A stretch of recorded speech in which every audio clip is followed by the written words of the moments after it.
Welcome back, everybody, to another deep dive. Today, we're going to kind of wade into the murky waters of media coverage and public perception. Sounds a little ominous. It is a little ominous. Mm-hmm. We're going to be using the case of the Bedrin brothers as kind of our compass today. Okay. Our listeners are super keen to understand how this story was reported.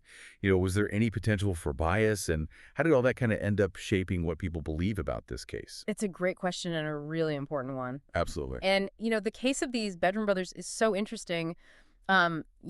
Syrian refugees convicted of being part of a grooming gang in Newcastle. Right. I mean, it's a prime example of how these media narratives can kind of evolve. And then, in turn, they influence how the public understands these really complex events. Yeah, so let's unpack this a bit. Sure. Who exactly are these Bedrin brothers, and what kind of got them into so much trouble? Well, Omar and his brother, some sources actually didn't name the brother. Yeah, and they arrived in the UK as refugees with their family a few years back. Okay. And it's interesting because they were actually featured in a BBC documentary. Oh, wow. Yeah, to head back. And it initially kind of painted this, somewhat sympathetic picture of them, highlighting their journey and how difficult it was to settle into this new life. Right. But then they're convicted. Yeah, they're part of this horrific grooming gang. Exactly. Drugging and assaulting young girls. Really shocking details. The details are shocking, and the sentences reflect how serious it was. Yeah, 18 years for Omar and 13 for his brother. Wow. And what's even crazier is the BBC knew about the accusations while they were filming the documentary. What? Yeah, but they decided to just leave that part out. They just left it out. Yeah. Wow, that's huge. It is. So that obviously stopped a ton of criticism. Some people accuse them of deliberately downplaying the accusations or even, covering it up. Right. And it just raises the question of why. Exactly. What would even cause them to make that editorial choice? Yeah. Were they trying to protect the brothers' image? Potentially. Were they worried about backlash, or was there something else going on? Who knows, but it's definitely suspicious. Yeah, and, here's where things get really interesting. Okay. This whole idea of corporate pressure that might be influencing how the media covers things. Yeah. One of the sources we looked at, this presenter on GB News, he was suggesting that sometimes these outlets, they'll kind of shy away from certain stories. Right. Especially the ones that are considered controversial. Yeah. Because they're afraid of backlash. Oh, upsetting the people in power? Exactly. Yeah, that makes sense. Right. I mean, who wants to cause a stir and risk losing their job? Exactly. And he brought up a really chilling example. Oh, yeah. What was that? It was this night of far-right riots. Okay. That never happened. Wait, so there were all these reports? There were all these reports about these planned riots causing all this fear. People were scared. Businesses were closing. Really? And then the night came and went. Nothing. Nothing. At all. Crickets. Wow. It's like, That's what happened? What happened, and even weirder, a lot of the media outlets, even the ones that aren't, usually considered right-leaning, right, they all kind of presented this unified narrative that just kind of downplayed the fact that there wasn't an actual threat. Huh. So it makes you wonder what's going on behind the scenes. Yeah, like what's really happening. And our GB News source suggested that organizations like Hope Not Hate might have had something to do with it. Hope Not Hate. Yeah, like maybe they pressured these outlets to kind of avoid anything that challenged that initial narrative, about the riots. Okay, but what exactly is Hope Not Hate? Yeah, and how much influence do they actually have? Yeah, that's a good question. It's a bit of a mystery. It is a little mysterious. So we've got this potential corporate pressure shaping these media narratives. But what about accusations of just straight-up bias? Right. And that brings us to GB News specifically. This presenter, who's been labeled as an engine of Islamophobia. Whoa. That's a strong statement. It is. So where's that coming from? Well, the accusation comes from a report by the Center for Media Monitoring, which has ties to the Muslim Council of Britain. Got it. And they allege that this particular presenter, he's constantly focusing on these negative issues that are related to Islam. Oh, like what? Like grooming gangs, terrorism, blasphemy laws. Okay. And they're saying that he's creating this climate of fear and prejudice. So they're basically saying that he's anti-Muslim. Yeah. And they even suggest that GB News should face regulatory action. Wow, they're not messing around. No, they're not. But the presenter, Yeah. he has a very different perspective. Of course. He totally denies being Islamophobic. Mm. And he argues that he's just covering important issues that happen to involve Muslims. Interesting. Right. So he's framing it as this attack on free speech. Right. Like these accusations are just trying to silence him and prevent any open discussion of these like sensitive but really crucial topics. Yeah, that's a common argument. And he even points out that he's never faced any legal consequences. Oh, wow. Or regulatory action, like no Ofcom complaints, no police reports. So does that mean he's in the clear? Well, it's hard to say, does it mean that his reporting is actually staying within the bounds of acceptable discourse? Right. Or are there these more subtle forms of bias that don't necessarily cross those legal lines? That's a good question. It's a tricky one. Yeah, it's like we're walking this tightrope. Definitely. We want a free press that can tackle these difficult topics. Of course. But we also don't want to spread prejudice and fear-mongering. Right. So how do we find that balance? Yeah, and how do we as people who are just consuming all this information, how do we navigate this media landscape that's just getting more and more complex? Exactly. It's a tough one. It is tough. It is. Yeah, it really is a tough one. So let's dive into the specifics of this GB News case a little bit more. Like, what exactly are they criticizing? Yeah. Is it about, like, specific statements he made? Mm-hmm. Or, like, the topics he chooses to cover? Or something else entirely? Yeah, it's interesting because the report highlights this pattern that they see in his coverage. Right. Particularly his focus on things like grooming gangs and terrorism. Okay. And they argue that by repeatedly highlighting these issues in connection with Islam, Yeah. even if the reporting itself is factually accurate, Okay. he's contributing to this narrative that paints Muslims as inherently dangerous or problematic. But isn't it important to report on these issues regardless of, the religious background of the people involved? Like, shouldn't journalists be shedding light on criminal activity, even if it makes certain communities uncomfortable? Yeah, I mean, absolutely. Holding individuals accountable for their actions is crucial. Right. But the question becomes, how do we do that responsibly? Right. Without inadvertently reinforcing these harmful stereotypes. Okay. Like, for instance, when we're talking about grooming gangs, is it always necessary to emphasize the ethnicity or religion of the perpetrators? Or could that lead viewers to kind of conflate the actions of a few individuals with an entire community? That's a really good point. Yeah, it's a tough one. It's like walking that tightrope again. It is. Between informing the public and potentially fueling prejudice. Right. So what does the GB News presenter say to defend himself? Well, Like, how does he justify his coverage choices? he argues that he's not targeting Muslims as a whole, Okay. but rather focusing on specific issues that happen to be prevalent within certain segments of the Muslim community. And he maintains that it's important to discuss these issues openly, regardless of the potential for discomfort, as a means of addressing them effectively. Okay. And he also brings up that lack of legal repercussions again and the regulatory action. Yeah, like no one's going after him legally. Right. Does that lend any weight to his argument? It's hard to say. Yeah. It definitely adds another layer to the conversation. Right. The absence of formal complaints or legal challenges could suggest that his reporting, at least from a legal standpoint, doesn't constitute hate speech or incitement to violence. Right.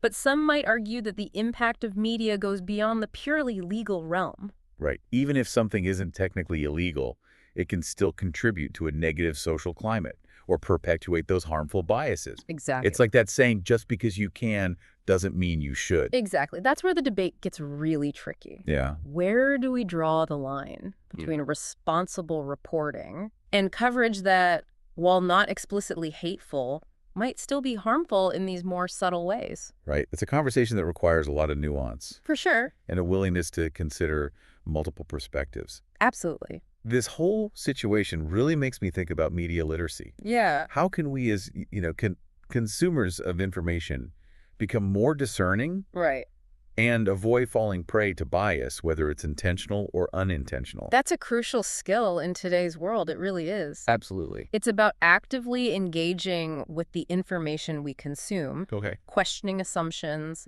and seeking out diverse perspectives. So we can't just passively absorb whatever is thrown at us. No, definitely not. We need to be these critical thinkers, constantly evaluating the sources, the framing, and any potential biases at play. Yeah, be media detectives. But how do we actually do that? Right. Are there any specific tips or strategies that you can share? Absolutely. One key strategy is to diversify your media diet. Don't rely on a single news outlet or source for your information. Right. Expose yourself to a variety of perspectives, even those you might initially disagree with. Okay. You know? That makes sense. It's like getting a second opinion from a doctor. Right. You want to make sure you're getting a well-rounded view of the situation. Exactly. And pay attention to the language used. Right. Is it sensationalized or emotionally charged? Are there any underlying assumptions or generalizations being made? Those are all good signs that something might be a little fishy. So it's not just about what's being said, but how it's being said. Yeah, exactly. The tone and framing can reveal a lot about the potential biases at play. Okay, so thinking about the source's motivations, too. Yes, very important. Who's funding the research?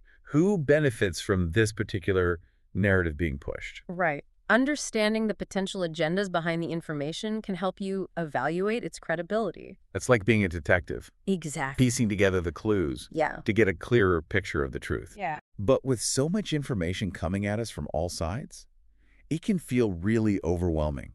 Yeah, it definitely can. Like, where do we even begin? Start by focusing on topics you're genuinely interested in. Okay. That natural curiosity will fuel your exploration and make the process less daunting. That's good advice. And remember, media literacy is an ongoing journey, not a destination. Right. It's about constantly honing your critical thinking skills and becoming a more informed and discerning consumer of information. So it's not about becoming cynical or distrusting everything we read or hear. No, not at all. It's about engaging with information thoughtfully and critically, Right. recognizing that there's always more than one side to every story. Absolutely. That brings us back to the case of the Bedrin brothers Okay. and this broader issue of media bias. Yeah. How does this case illustrate the challenges of reporting on these sensitive topics, Right. particularly those involving religion and ethnicity? It highlights the potential for unintended consequences. Okay. Even when journalists are striving to report accurately and objectively, Right. the choice of words, the framing of the narrative, the emphasis placed on certain details, Yeah. all of those can influence how the audience perceives the issue and the people involved.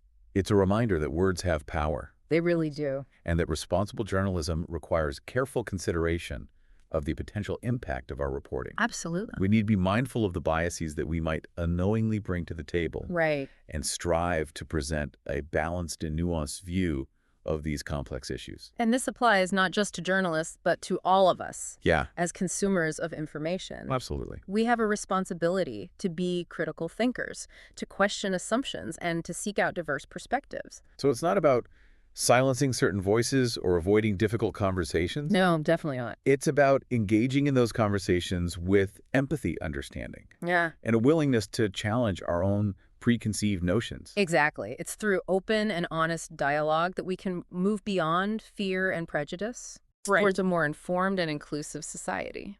This has been such a fascinating deep dive It has. into the complexities of media coverage, bias, and public perception. Yeah, so many layers. It's clear that there are no easy answers, No, not at all. but by fostering media literacy Mm. and engaging in these thoughtful discussions, Right? we can begin to navigate these challenges more effectively. Absolutely. And remember, it all starts with asking questions, Yeah. seeking out diverse perspectives, There. and being willing to challenge our own assumptions. So as you continue exploring the world of information, Yeah. keep those critical thinking skills sharp. Yes, keep them sharp. Yeah, it's a bit like we're all detectives, Yeah, you know, trying to sift through all this evidence and figure out what's fact and what's fiction. Right. And with social media and just like the constant influx of information, It's everywhere. it feels more important than ever to have those detective skills. Absolutely. The way information is like disseminated and consumed has changed so much, Oh, even just in the past few years. Right. and it has huge implications for how we understand and interpret, you know, the world around us. It really does. And social media especially Oh, yeah. seems to have amplified those challenges. I Definitely. mean, these algorithms, Oh, don't get me started on the they algorithm. prioritize content that's like emotionally charged or divisive. Right. And it creates these echo chambers where people are just constantly exposed to information that confirms their existing biases. Yeah, it's like a self-perpetuating cycle. Exactly. We're drawn to content that reinforces what we already believe. Right. And then these platforms are designed to feed us more of that, Right. which just further solidifies our perspectives. Right. And then it makes us less receptive to alternative viewpoints. Exactly. So how do we break free from these echo chambers? It's tough. Yeah. It takes a conscious effort to step outside of our comfort zones Okay. and actively seek out diverse perspectives. Okay, so what does that look like in practice? Well, challenge yourself to read articles or watch news segments from outlets that you might not typically agree with. Yeah, okay. I can see how that would be helpful. It can be uncomfortable, It can be. but it's so necessary if we want to avoid, falling into those traps of confirmation bias and groupthink. Right. It's easy to just surround ourselves with people who think the same way. Exactly. And, it's also important to actually engage in respectful dialogue with people who have different opinions. Right. Listen to their reasoning, try to understand their perspectives, look for common ground, Mhm. even if you don't ultimately agree. Yeah. Just the process of engaging in that thoughtful discussion Okay. can help broaden your understanding of the issue. It's a good reminder that we're all complex individuals We are. with unique experiences. And perspectives. Yeah, and that diversity of thought is actually essential for a healthy society. Absolutely. By fostering a culture of open-mindedness and critical thinking, Right. we can create a more informed and nuanced public discourse. So as we wrap up this deep dive Yeah. into media coverage, bias, and public perception, what are some key takeaways for our listeners? Great question. What can we all do to become more discerning consumers of information and avoid falling prey to bias? Well, first and foremost, be aware of your own biases. Ooh, that's a tough one. It is. We all have them, Yeah. whether we realize it or not. Mm-hmm. Acknowledge that your perspective is shaped by your own experiences and beliefs. Right. And be open to the possibility that others might see the world differently. That's a good point. It's like putting on a new pair of glasses and seeing things from a fresh perspective. Exactly. And don't be afraid to question assumptions. Okay. Both your own and those presented by others. Right. Ask yourself, what's the evidence supporting this claim? Yeah. Are there alternative explanations? Right. Who benefits from this particular narrative being promoted? So it's about becoming an active participant in the information gathering process. Yes. Not just a passive recipient. Exactly. And finally, remember that media literacy is an ongoing journey. Right. Not a destination. Not a destination. The media landscape is constantly changing. It really is. And we need to continuously adapt and refine our critical thinking skills to stay ahead of the curve. So it's not about mastering a set of rules or techniques. Right. It's about cultivating a mindset of curiosity, skepticism, Yes. and a willingness to engage with the world in a thoughtful and nuanced way. Couldn't have said it better myself. By embracing these principles, Yeah. we can all become more informed and engaged citizens. He's absolutely. Better equipped to navigate the complexities of this digital age. That's the goal. This deep dive has been truly eye-opening, It has been fascinating. shedding light on the subtle and not so subtle ways that media coverage can shape our perceptions and influence our understanding of the world. It's powerful stuff. It's a reminder that we all have a responsibility to be critical thinkers Yes. and to approach information with a discerning eye. Couldn't agree more. And with that, we'll leave you with this thought. Okay, hit us with it. How will you apply these insights to your own consumption of news and information? Ooh, good one. How will you become a more discerning and informed participant in this ongoing conversation? That's the challenge, folks. Stay curious and keep exploring.